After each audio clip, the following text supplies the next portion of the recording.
परीक्षा जंक्शन के प्लेटफॉर्म में आप सबको स्वागत है। मैं हूं एडवोकेटर शरण्या और जैसा कि सबको पता है कि साइंस, टेक्नोलॉजी और जनरल साइंस से बहुत सारे क्वेश्चंस आते हैं। कोई भी एग्जाम हो उसमें उसके लिए काफी इंपॉर्टेंट है ये पार्ट। तो आज की जो टॉपिक है इसमें हम क्या बात करेंगे, प्लांट की न्यूट्रिशन के बारे में। इसकी न्यूट्रिशन कैसे होती है, ग्रोथ कैसे होती है, न्यूट्रिशन की मटेरियल्स को हम ट्रांसपोर्ट कैसे करते हैं, कौन कौन से ऐसे और कौन कौन से ऐसे मेटल्स है या फिर एलिमेंट्स है जो हमारे लिए, हमारे प्लांट्स के लिए बहुत इंपॉर्टेंट होता है। आज इससे रिलेटेड सारे बात करेंगे। तो प्लांट न्यूट्रिशन कहते किसे हैं? प्लांट मतलब है ऑटोट्रॉफ्स। ऑटोट्रॉफ्स किसे कहा जाता है? जो अपने लिए खाना खुद बना सकते हैं। खुद बना सकते हैं मतलब क्या कि इसके प्लांट्स के फूड बनाने के लिए क्या चाहिए? सनलाइट चाहिए, कार्बन डाइऑक्साइड चाहिए और जो सॉइल से, मिट्टी से जो पानी वो एब्सॉर्ब करते हैं वो चाहिए। उसके अलावा और कोई भी चीज की जरूरत नहीं है। सिर्फ इतने में वो अपने लिए स्टार्च बना सकते हैं। अब ये स्टार्च से डिफरेंट डिफरेंट तरह की चीजें बन सकता है। कभी प्रोटीन बनते हैं, कभी फैट बनते हैं। तो अब प्लांट के लिए ये सब चीज खुद से बनाना बहुत आसान है, बट वहीं पे एनिमल के लिए क्या मुश्किल है कि हमें किसी जगह से, कोई भी प्लांट से या फिर प्लांट खाता हुआ कोई दूसरे एनिमल से, जिसे कार्निवोर्स कहते हैं, उससे किसी भी तरह अपना खाना लेना है। तो जो अपना खाना खुद अपने बॉडी में नहीं बना सकते, they are called heterotrophs. And जो अपना खाना खुद बना सकते हैं अपने ही बॉडी में, उसे कहा जाता है ऑटोट्रॉफ्स। तो autotrophs can automatically produce the organic matter, जिसे हम फूड कहते हैं। ये ऑर्गेनिक मैटर फूड होती है टू प्रोड्यूस एनर्जी। तो एनर्जी रिक्वायरमेंट के लिए फूड ये अपने हिसाब से अपने बॉडी में बना सकते हैं। तो उसके लिए न्यूट्रिएंट्स चाहिए। जो न्यूट्रिएंट्स है मिनरल एलिमेंट्स, मतलब उसमें बोरॉन है, उसमें कार्बन है, फास्फोरस है, कैल्शियम है। तो ये सारे मिनरल एलिमेंट्स है which organic elements necessary for the food production are obtained। तो क्या है कि ये जो मिनरल एलिमेंट्स होता है ये फूड की प्रोडक्शन के लिए, खाना बनाने के लिए बहुत इंपॉर्टेंट है। ओके, तो अब आते हैं खाना बनाने की जो प्रोसेस है उसका नाम क्या है? That is called photosynthesis. इसे संस्कृत में या फिर दूसरे लैंग्वेजेस में सालोक संश्लेष भी कहा जाता है। ठीक है, तो ये फोटोसिंथेसिस क्या होती है? ये कार्बन डाइऑक्साइड का प्रोडक्शन है, कार्बन डाइऑक्साइड एंड ऑक्सीजन। तो जैसे कि हम कहते हैं प्लांट क्या करते हैं, वो ऑक्सीजन प्रोड्यूस करते हैं। तो ऑक्सीजन किस तरीके से प्रोड्यूस होती है? फोटोसिंथेसिस प्रोसेस में ही एक बाय प्रोडक्ट की तरह ऑक्सीजन की प्रोडक्शन होती है। ओके, तो कार्बन डाइऑक्साइड और ऑक्सीजन की प्रोडक्शन होती है by plant using sunlight, carbon dioxide and water is called photosynthesis. तो ये प्रोसेस क्या था? फूड प्रोडक्शन की प्रोसेस था जो हमने अभी बात किया। तो मोस्टली 80 to 90% जो फोटोसिंथेसिस होती है वो एक्वाटिक प्लांट या फिर एल्गी के थ्रू होती है। तो ये चीज हमें याद रखना है कि मैक्सिमम फोटोसिंथेसिस कहाँ पे होती है? एक्वाटिक प्लांट जो पानी में रहते हैं, जो पेड़ पौधे, जो छोटे छोटे पौधे पानी के अंदर रहते हैं, एंड एल्गी जिसे काई कहते हैं। तो वो क्या करते हैं? 85 to 90% फोटोसिंथेसिस वही लोग करते हैं। Okay, in photosynthesis light energy is converted into chemical energy. तो ये आपको याद रखना है कि फोटोसिंथेसिस में क्या होती है? Light energy changes to chemical energy. And जो रेस्पिरेशन था उसमें क्या होता है? जो स्टोर्ड एनर्जी था that is changes to chemical energy. Okay, तो मैक्सिमम फोटोसिंथेसिस कहाँ पे होती है? रेड कलर पे होती है।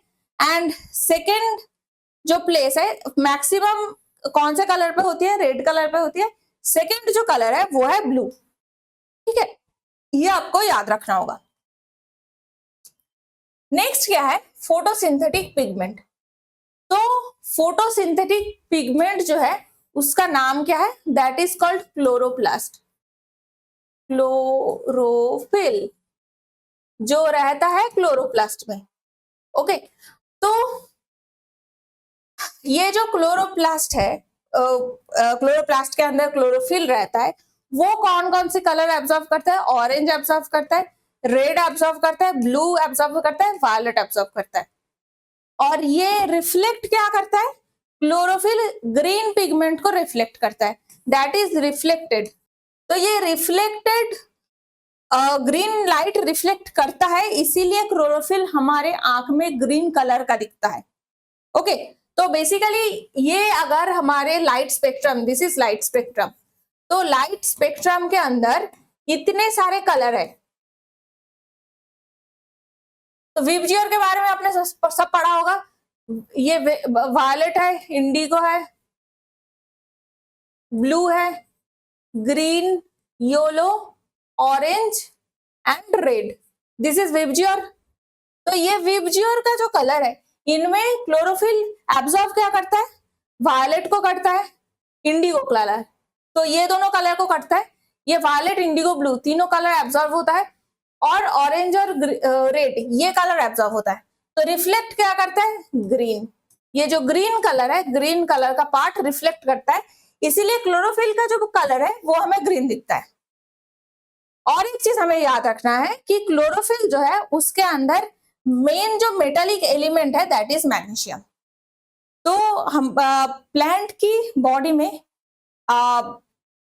जैसे हमारे बॉडी में आयरन या फिर हीम जो मेटल है वो बहुत इंपॉर्टेंट है, वैसे ही प्लांट के बॉडी के लिए मैग्नीशियम इतना ही इंपॉर्टेंट है। ओके, नेक्स्ट अब देखते हैं कि हमने फूड तो बना लिया, कैसे बनाना है वो इतना इंपॉर्टेंट नहीं है, बस आपको फैक्ट याद रखना है एग्जाम के लिए। नेक्स्ट याद रखना है कि ये जो फूड बन रहा है या फिर एक चीज हमें देखना है कि जो प्लांट है वो कहाँ से वाटर ले रहा है? वो सनलाइट ले रहा है, तो सन से डायरेक्टली आता है। कार्बन डाइऑक्साइड ये पूरे एयर में है, तो प्लांट के बॉडी पे भी उसका कंटिन्यूएशन होता है। बट वाटर जो है वो हमें सॉइल से मिलता है। और खाना कहाँ पे बन रहा है?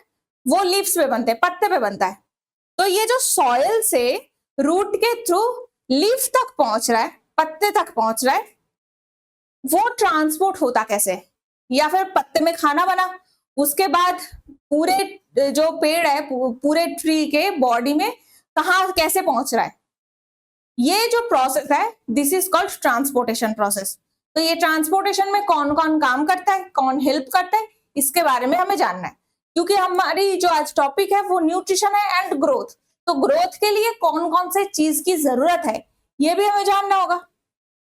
तो अब जाइलम और फ्लोएम ये दोनों चीज है जो हमारे ट्रांसपोर्टेशन में हेल्प करता है प्लांट का। तो जाइलम क्या करता है? ये वाटर कंडक्टिंग टिश्यू है, मतलब रूट से वाटर को ये लीफ तक पहुंचाता है। ओके, तो ये वाटर कंडक्टिंग टिश्यू है। It absorbs water and transfers water and minerals and salts to different parts of the plant. तो रूट से डिफरेंट पार्ट में, जैसे टहनियां है, ब्रांचेस है, उसके बाद छोटे ब्रांचेस है, उसके बाद लीफ ट्विग्स है, फिर लीफ तक पहुंचता है। तो ये काम कौन करता है? जाइलम करता है। और जाइलम में 4 तरह के जाइलम के सेल्स हैं। सबसे पहले है ट्रैकिड्स, वेसल एलिमेंट्स या फिर इसे ट्राकिया कहते हैं। नेक्स्ट है xylem parenchyma and xylem fibres. तो इनमें से सिर्फ जाइलम पैरेन्काइमा जो है वो लिविंग है, ये लिविंग सेल है। अदरवाइज ये ट्रैकिड्स हो, जाइलम वेसल या फिर ट्रैकिया हो, जाइलम फाइबर है, दीज आर ऑल डेड। ये भी डेड है, ट्रैकिड ये भी डेड है, ये भी डेड है, तीनों ही डेड है। ठीक है, तो मोस्टली जाइलम जो फाइबर है, जाइलम जो टिश्यू है वो डेड टिश्यू है, एक्सेप्ट जाइलम पैरेन्काइमा। फ्लोएम क्या है? इसे बास्ट टिश्यू भी कहता है। तो ये पार्ट क्या है? फ्लोएम का काम क्या है? ये बेसिकली फूड ट्रांसपोर्ट में हेल्प करता है। This helps in food transport. तो इसका काम है फूड ट्रांसपोर्ट में हेल्प करना। इसके कौन कौन से मेन पार्ट है? एक है सीव ट्यूब, दूसरा है कैंपेनियन शेल, तीसरा है phloem parenchyma and phloem fibre या फिर बास्ट फाइबर। ओके, तो इनमें से कंपेनियन सेल, सीव ट्यूब, ये सारे क्या होती है, दीज आर लिविंग, ये लिविंग है, कंपेनियन सेल ये भी लिविंग है, फ्लोएम पैरेन्काइमा ये भी लिविंग है। ये जो बास्ट फाइबर है दिस इज डेड। ओके, ये सपोर्टिंग का काम करता है।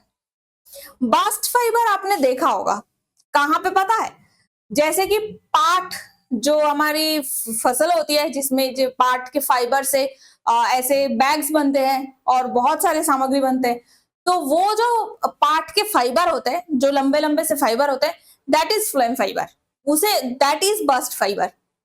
तो जो ये फ्लोएम के फाइबर्स है उसका भी एक इकोनॉमिक वैल्यू है।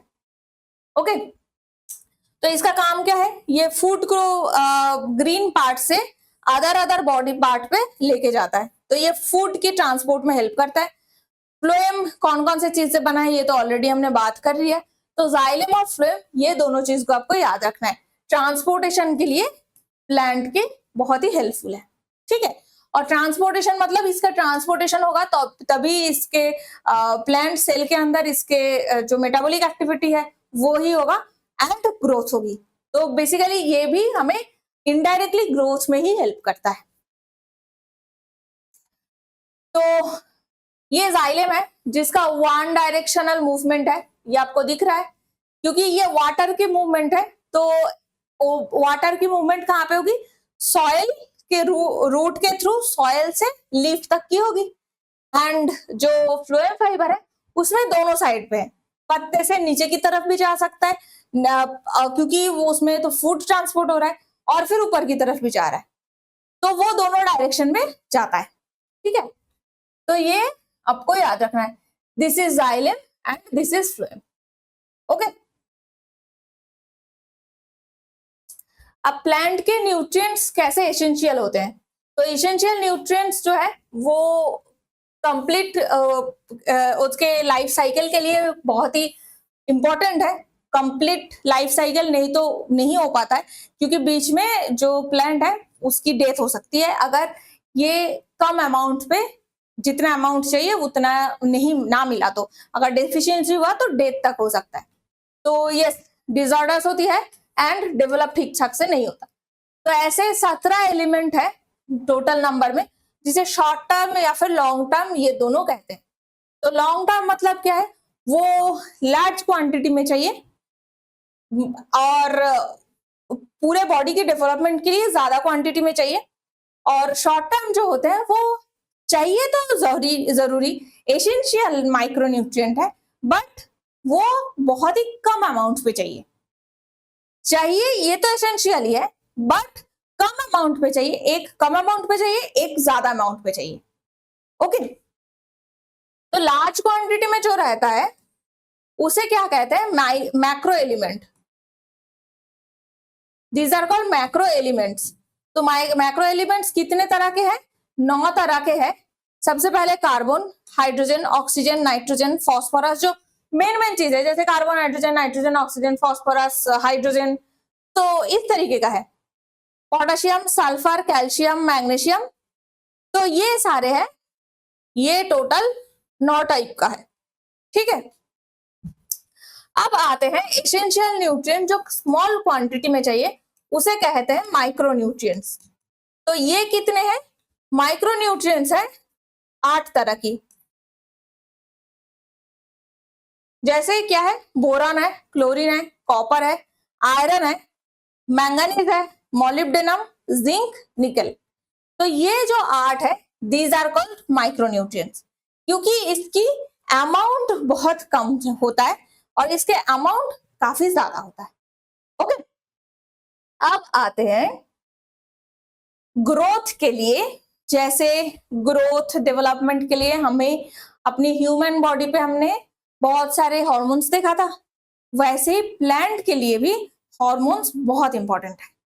ओके, तो कुछ जैसे हमारे हॉर्मोन्स में भी कुछ ऐसा था जो ग्रोथ को स्टिमुलेट करता है, कुछ ऐसा था डेवलपमेंट को इनहिबिट करता है, वैसे ही सिमिलरली प्लांट के भी यही चीज है, कुछ इनहिबिटर भी है, कुछ स्टिमुलेटर भी है। ओके, तो प्लांट हार्मोन क्या है कि ऐसे ऑर्गेनिक सब्सटेंस जो नेचुरली प्रोड्यूस होती है from one part of the plant, कोई भी ऐसा स्पेसिफिक जगह है जहां से ये स्टिमुलेट होता है एंड बाकी पूरे बॉडी में इसकी ट्रांसफर होती है। एकदम मतलब जैसे ह्यूमंस में हार्मोन है कि एक जगह से इसका स्टिमुलेशन होके सिक्रेशन होती है एंड पूरे बॉडी में इसका काम है, तो बिल्कुल वैसे ही प्लांट हार्मोन भी एक जगह से सिक्रेशन होती है एंड उसके पूरे बॉडी में काम है। ओके, तो transfer to another place called plant hormone. Their function क्या है? ग्रोथ रेगुलेशन पे काम है, रिप्रोडक्शन पे काम है एंड मेटाबॉलिक प्रोसेस पे काम है। एकदम एग्जैक्ट सिमिलर लाइक हमारी ह्यूमन की एंडोक्राइन सिस्टम। ओके, तो hormone was first used by Ernest Starling in the year 1905 और हार्मोन्स को ग्रोथ रेगुलेटरी सब्सटेंस भी कहा जाता है प्लांट के लिए। ठीक है, तो मेजर कुछ हार्मोन है जो ग्रोथ एनहेंसर है, दीज आर सारे नेचुरल हार्मोन्स। इसके अलावा कुछ आर्टिफिशियल हार्मोन्स भी होती है जो डेरिवेटिव्स की तरह है एंड हम उसे बाहर से इंट्रोड्यूस कर सकते हैं प्लांट के बॉडी में, बट वो हमारी अभी की जरूरत नहीं है। अभी हमें नेचुरल हार्मोन्स के बारे में जानना है। तो नेचुरल ग्रोथ स्टिमुलेटर 3 तरह के हैं, ऑक्सिन, जिबरेलिन, साइटोकाइनिन। तो ऑक्सिन क्या है कि ये वीड प्रोडक्शन प्रिवेंशन में हेल्प करता है। वीड मतलब है ऐसा प्लांट्स जो हमें चाहिए नहीं है। अगर हम कोई बगीचा बना रहे हैं, कुछ खेती कर रहे हैं, तो वहां पे जो अनवांटेड प्लांट्स बनते हैं वो होते हैं वीड्स। तो वीड्स के प्रिवेंशन के लिए ऑक्सिन की बहुत जरूरत पड़ती है। ये फ्रूट्स में डेवलप होती है विदाउट फर्टिलाइजेशन। जब फ्रूट बनाने की जरूरत पड़ता है तो उसमें ऑक्सिन की जरूरत पड़ता है। जैसे ऑरेंज, लेमन, ग्रेप, बनाना, टोमेटो, ये सारे जो फ्रूट को पोलिनेशन के थ्रू या फिर फर्टिलाइजेशन के थ्रू नहीं किया जाता है, नहीं बनाया जाता है, वहां पे ऑक्सिन की काम होती है। ठीक है, नेक्स्ट आते हैं जिबरेलिन पे। जिबरेलिन क्या है? ये हाइट के लिए हेल्पफुल है। तो प्लांट की हाइट क्या होगी, वो छोटा होगा या फिर वो बड़ा होगा, लंबा होगा, ये डिपेंड करता है बेसिकली हमारी जिबरेलिन के ऊपर। ओके, तो ये फ्लावरिंग के लिए काम करता है एंड पार्थेनोजेनेसिस के लिए काम करता है। और नेक्स्ट क्या है? जार्मिनेशन में भी हेल्प करता है। तो सीड की जार्मिनेशन में हेल्प करता है। एक सीड से, एक बीज से जब प्लांट बनने वाला है, उस प्रोसेस को जार्मिनेशन कहते हैं। तो इस जार्मिनेशन में जिबरेलिन का काम है। ठीक है, साइटोकाइनिन क्या है? इसका दूसरा नाम है फाइटोसाइनिन। ये सेल डिविजन में काम करता है। सेनेसेंस मतलब एजिंग को कम करता है। एजिंग मतलब फ्रूट की राइपनिंग, जब कोई फल पकने लगता है या फिर कोई पेड़ है वो बूढ़ा होने वाला है, उसको प्रिवेंट करता है साइटोकाइनिन। ये साइटोकाइनिन क्लोरोफिल को डिस्ट्रॉय होने से भी खूब बचाता है। साइटोकाइनिन आपने कहां पे देखा है पता है? हम नारियल पीते हैं, नारियल पानी पीते हैं, तो नारियल पानी में जो पानी रहता है, उसके मलाई रहता है, वो होती है cytokinin. That is pure liquid cytokinin जो हम पीते हैं। तो साइटोकाइनिन हमें वैसे मिलता है। ठीक है, तो ये 3 था ग्रोथ एनहांसर। अब था ग्रोथ अरेस्टर, जो ग्रोथ को या फिर डेवलपमेंट को अरेस्ट करता है, मतलब रोक देता है। ठीक है, ये 2 टाइप के हैं, एब्सिसिक एसिड एंड इथिलीन। तो एब्सिसिक एसिड का काम क्या है? फ्लावरिंग पे हेल्प करता है। तो फ्लावरिंग अगर हो रहा है मतलब कोई भी प्लांट अपने मैच्योर स्टेज पे पहुंच चुका है, इसके बाद फ्लावरिंग मतलब इसका रिप्रोडक्शन होगा एंड प्लांट फिर उसका एजिंग स्टार्ट हो जाएगा। तो फ्लावरिंग को अगर बढ़ा रहा है मतलब प्लांट की जो ग्रोथ है, डेवलपमेंट है, उसको बंद कर रहा है। ठीक है, सेल डिवीजन में हेल्प करता है। ऑब्वियसली ग्रोथ हो रहा है या फिर फ्रूट जो फल होते हैं उसको पका रहे हैं तो सेल डिवीजन में हेल्प तो करेगा ही। इनहिबिट्स जर्मिनेशन ऑफ सीड्स, तो सीड जर्मिनेशन में ये बंद कर देता है। इथिलीन का काम क्या है? ये फल को पकाने में काम करता है, फ्रूट राइपनिंग हार्मोन कहते हैं। तो जो कभी कभार देखा जाता है कि मंडी में या फिर कोल्ड स्टोरेज में आर्टिफिशियली कुछ कुछ ऐसा फ्रूट है जिसको पकाया जा रहा है, जैसे केला को पकाया जाता है, जैसे जैक फ्रूट कटहल को पकाया जाता है, जैसे तरबूज को पकाया जाता है। तो उसके लिए क्या काम करता है? ये इथिलीन काम करता है, ठीक है। और ये क्या करता है, कहां से बनते हैं? स्टेम के एकदम टिप से। तो जो रूट स्टेम की डिवीजन है प्लांट में, रूट स्टेम के एकदम टिप से ये इथिलीन की फॉर्मेशन होती है, राइपनिंग में हेल्प करता है, तभी इसका नाम फ्रूट राइपनिंग हार्मोन है। और accelerates the weathering of leaves, fruits, flowers. तो पत्ते का, फल का, फूल का जो एजिंग है उस प्रोसेस को बढ़ा देता है।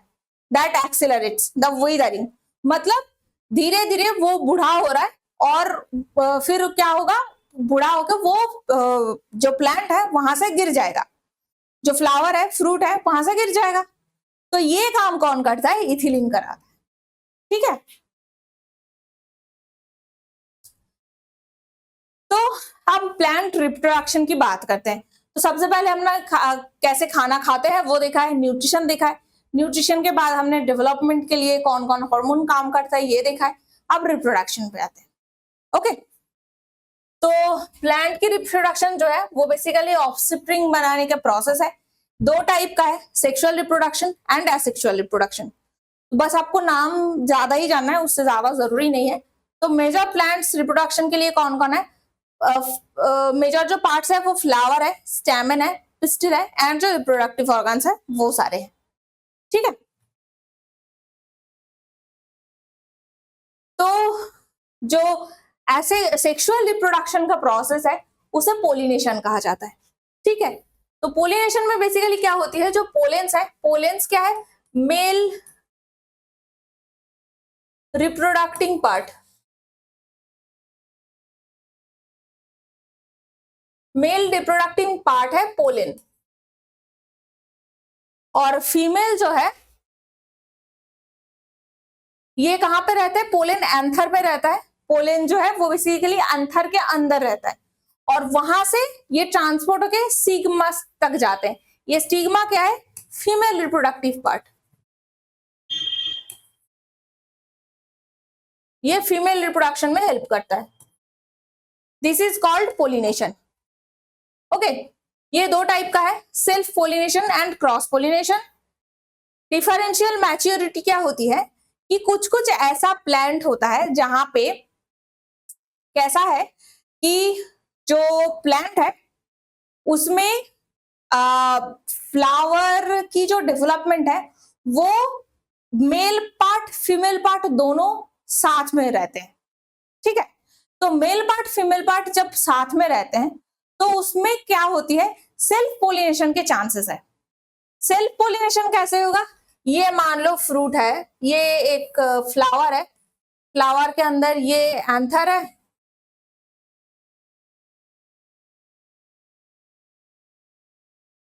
ये है फ्लावर। तो इस फ्लावर के अंदर ये है female part, this is female and these are male, ठीक है, दीज आर मेल। तो जब एक ही फ्लावर में मेल फीमेल दोनों पार्ट है तो इसे बाइसेक्सुअल फ्लावर कहते हैं। तो इसमें दोनों ही पार्ट है।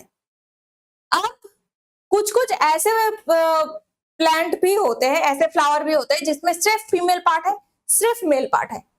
तो जिसमें फीमेल पार्ट है वो फीमेल फ्लावर है, जिसमें मेल पार्ट है उसमें मेल फ्लावर है। तो तब अगर मेल फ्लावर फीमेल फ्लावर अलग है तो क्रॉस पोलिनेशन होती है, ठीक है। तो ये क्रॉस पोलिनेशन कहां पे दिखते हैं?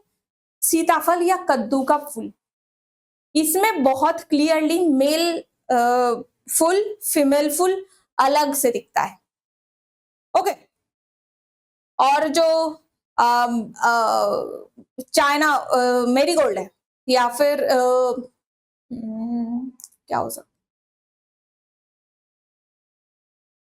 या फिर जो अपराजिता फ्लावर है, जिसके जो हम ब्लू टी में यूज करते हैं, या फिर जो धुतरा फूल होते हैं, ये शिव जी को चढ़ाए जाते हैं, उसमें हमें दोनों टाइप के रिप्रोडक्टिव पार्ट देखने को मिलेगा।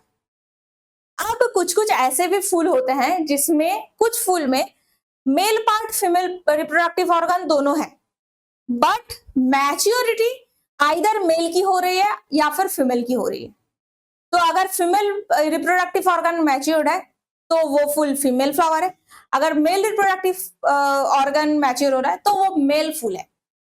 ठीक है, तो ये जो कंडीशन है कि किसी फूल में मेल पार्ट पहले मैच्योर हो रहा है, किसी फूल में फीमेल पार्ट ज्यादा मैच्योर हो रहा है, that is called differential maturity, जो बाइसेक्सुअल फ्लावर में दिखा जाता है।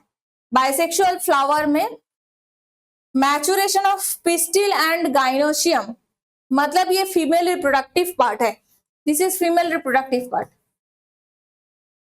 ये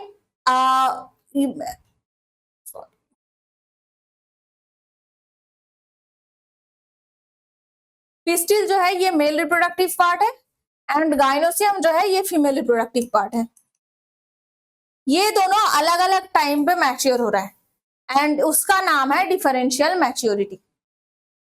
ठीक है, तो बाइसेक्सुअल फ्लावर जिसमें मेल और फीमेल दोनों साथ में मैच्योर होते हैं, वहां पे सेल्फ पोलिनेशन हो सकता है। जहां पे दोनों अलग अलग टाइम पे मैच्योर होती है वहां पे क्रॉस पोलिनेशन तो होती है, बट सेल्फ पोलिनेशन के चांसेस है। बट जिस प्रजाति के प्लांट में मेल फ्लावर फीमेल फ्लावर बिल्कुल ही अलग होता है, वो सबसे ज्यादा डेवलप्ड होते हैं, क्योंकि वहां पे इवोल्यूशन बहुत अच्छे से हो सकता है एंड वो सबसे डेवलप्ड प्लांट की स्पीसीज होती है। जैसे नारियल के पेड़ में कुछ कुछ ऐसे नारियल के पेड़ होते हैं जिसमें बिल्कुल ही कोई फल नहीं होता, बट उसे काटा भी नहीं जाता है। अगर जो खेती कर रहा है, किसी का अगर बगीचा है नारियल का, उसे जाके पूछा जाए कि इसको ये इस पे तो फल है ही नहीं, इसको क्यों रखे हैं, तो वो बोलेंगे नहीं, अगर फल रखना है तो इस तरीके का एक दो पेड़ रखना होगा, क्योंकि वो मेल पेड़ है। फल होने के लिए, नारियल बनने के लिए भी उस तरीके के पेड़ की जरूरत है। तो ये जो खेती करते हैं, जिनके बगीचा है, उन लोगों को बहुत अच्छी तरह पता होता है। ओके, तो ये चीज आपको समझना होगा। अब आते हैं जो एसेक्सुअल रिप्रोडक्शन की बात हो रही थी। तो एसेक्सुअल रिप्रोडक्शन में फर्स्ट है कॉलम कटिंग। कॉलम कटिंग क्या होती है कि एक छोटा सा अपने पेड़ का पार्ट लिया, उसको पानी में बाकी सारे हार्मोन्स के साथ रखा और उसकी रूटिंग होना स्टार्ट हो जाए, मतलब रूट बनना स्टार्ट हो गया। तो जैसे ही रूट बना तो एक एक इंडिविजुअल प्लांट की तरह हम उसे फिर से जमीन पे बिठा सकते हैं। ठीक है, तो developing new plant from the part of stem of the parent plant is called stem cutting. ठीक है, जैसे कि बोगनविलिया होती है, कार्नेशन होती है, रोज होती है, गुलाब के होती है, ग्रेप्स के होते हैं, अंगूर के होते हैं। ठीक है, तो कोकोआ की सीड में क्या होती है, कॉलम कटिंग होती है। सुगर केन के प्रोपोगेशन के लिए कॉलम कटिंग ऐसे होती है, कॉलम कटिंग या फिर स्टेम कटिंग होती है। सुगर केन का आप लोगों ने देखा होगा, जो बीच में रूट की जगह रहती है, उसके दोनों साइड से काट के लगा देते हैं जमीन पे। ठीक है, वो कॉलम कटिंग की एक प्रोसेस होती है। इस तरीके से किया जाता है कि एक सिंगल सिंगल नोड को ऐसे बनाया, उसके बाद उसको रूट को स्प्राउट के साथ पानी में ऐसे रखा, फिर जब ऐसे रूट ग्रो होने लगे तो उसको जमीन पे अलग से ट्रांसफर कर दिया। ठीक है, नेक्स्ट क्या है, प्रेशर टेक्निक। तो प्रेशर टेक्निक में क्या होती है, नॉर्मली जो स्टेम होती है उस स्टेम के ब्रांच को जमीन पे ज्यादा प्रेशर डाल के जमीन के पास लेके रखा जाता है, ताकि वो जो स्टेम का पार्ट है वहां पे जमीन से बार बार लग के उसमें रूटिंग स्टार्ट हो जाए, मतलब उसमें रूट बनना स्टार्ट हो जाए। तो जैसे ही रूट बनेगा उसको एक साइड से काट के फिर जमीन पे लगा दिया जाता है, न्यू पेड़ बन जाएगा, न्यू पौधा बन जाएगा। ठीक है, ये है प्रेशर टेक्निक, जिसमें स्टेम ब्रांच के ऊपर प्रेशर क्रिएट किया जाता है, फिर उसको डायरेक्टली प्लांट के जो कांटेक्ट में लाया जाएगा। तो फिर क्या होगा, जो रूट्स है वो फिर कट करके न्यू प्लांट की तरह ग्रो किया जाता है, जैसे जैस्मिन प्लांट। ये इसी तरीके से होता है। जो यहाँ पे आपने जबरदस्त सी रख लिया, तो ये जो था पहले एक स्टेम की तरह काम कर रहा था, अब इसका रूटिंग हो गया तो ये एक न्यू प्लांट बन गया। ठीक है, नेक्स्ट आते हैं वेजिटेटिव प्रोपगेशन। तो इसमें क्या होती है, न्यू प्लांट की फॉर्मेशन होती है जैसे अलग अलग जगह, जैसे स्टेम, लीफ, ये सबसे होती है। ठीक है, और विदाउट कोई भी रिप्रोडक्टिव ऑर्गन की हेल्प, कोई भी रिप्रोडक्टिव ऑर्गन की हेल्प की जरूरत नहीं होती है, ये वेजिटेटिव प्रोपगेशन बोला जाता है। नॉर्मल जो न्यू प्लांट होती है वो जेनेटिकली दूसरे जो पेरेंट्स था इसका उससे सिमिलर होता है, जैसे कि ये स्वीट पोटैटो में होती है। स्वीट पोटैटो को अगर आपने, जो आलू होती है स्वीट मीठा आलू जो होती है, उसको अगर आपने जमीन पे रख लिया तो स्वीट पोटैटो क्या होती है, बेसिकली ये स्टेम होती है। स्वीट पोटैटो जो है वो स्टेम है, उसको आपने अगर रख लिया तो वो क्या होगा, कुछ दिन बाद जमीन के नीचे से उसके जो छोटे छोटे नोड्स होते हैं, उस नोड से ऐसे प्लांट बनना स्टार्ट हो जाता है। ठीक है, तो ये जैसे ही प्लांट बनेगा, ये वाला पार्ट को आप काट ले और काट के एक अलग प्लांट की तरह जमीन पे लगा दे। ठीक है, तो ये होती है वेजिटेटिव प्रोपगेशन। कौन कौन से प्लांट है, जैसे स्वीट पोटैटो है, इसका एग्जाम्पल बताया हमने, इसी तरीके का प्लांट है। तो आई होप प्लांट के ग्रोथ एंड डेवलपमेंट के बारे में जो फैक्चुअल चीजें था वो आपको समझ में आ रही है। अगर आपको पसंद आ रही है और आपको हमारे साथ कोई कांटेक्ट करना है तो परीक्षा जंक्शन की प्लेटफॉर्म, ये यूट्यूब के साथ साथ Facebook, WhatsApp, Telegram, thread, Twitter, ये सारे प्लेटफॉर्म में मौजूद है। आप किसी भी प्लेटफॉर्म में हमारे साथ कांटेक्ट कर सकते हैं, जुड़ सकते हैं, या फिर नीचे दिए गए डिस्क्रिप्शन में जो नंबर मेंशन है उस पर हमारे साथ बात कर सकते हैं। जैसा कि मैंने बताया कि ये जो साइंस की क्वेश्चंस होती है ये बहुत इंपॉर्टेंट होती है एग्जाम्स के लिए, तो अपने दोस्तों के साथ शेयर कीजिए जरूर। अगर वीडियो पसंद आई है तो इसको लाइक कीजिए, दोस्तों के साथ शेयर कीजिए एंड सब्सक्राइब कीजिए टू परीक्षा जंक्शन।